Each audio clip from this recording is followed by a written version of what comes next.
আল্লাহ আল্লাহ বলতে বলতে মরণ যেন হয়। আমরা সবাই বলি আল্লাহ আল্লাহ বলতে বলতে মরণ যেন হয়। মরণ কালে জবান যেন, মরণ কালে জবান যেন কালিমা নাসিব হয়। আল্লাহ আল্লাহ বলতে বলতে মরণ যেন হয়। আমরা চাই কি চাই না আমাদের মৃত্যুর সময় আমাদের এই জবান দিয়ে যেন কালিমা বের হয়? আমরা চাই কি চাই না?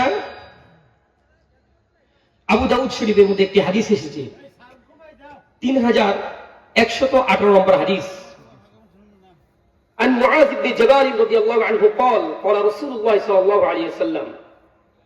মুআয ইবনে জাবাল রাদিয়াল্লাহু আনহু থেকে বর্ণিত, তিনি বলেন নবীজি সাল্লাল্লাহু আলাইহি ওয়াসাল্লাম বলেছেন, মান কানা আখিরু কালামিহি লা ইলাহা ইল্লাল্লাহ দাখালাল জান্নাহ।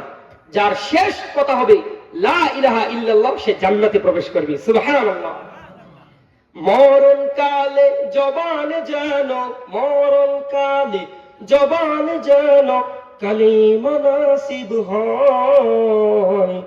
আল্লাহ আল্লাহ বলতে বলতে মরণ যেন হয়। আমাদের আল্লাহ আল্লাহ, সবাই বলেন আল্লাহ আল্লাহ বলতে বলতে মরণ যেন হয়। কবর হলো এমন বাড়ি, যেই বাড়ির নেই ঠিকানা,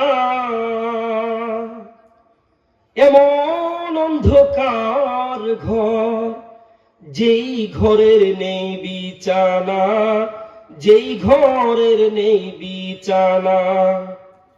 কবর হলো এমন বাড়ি, যেই বাড়ির নেই ঠিকানা, এমন অন্ধকার ঘর, যেই ঘরের নেই বিছানা। ঈমান আমল নিয়ে মরলে কবর, কুরআন হাদিসের আমল কবর আলোকিত হয়। আল্লাহ আল্লাহ বলতে বলতে মরণ যেন হয়। আমাদের আল্লাহ আল্লাহ বলতে বলতে মরণ যেন হয়। মরণ কালে জবান যেন, মরণ কালে জবান যেন কালিমা নাসিব হয়। আল্লাহ আল্লাহ বলতে বলতে মরণ যেন হয়। আল্লাহ তাআলা কবুল করুন, আমিন।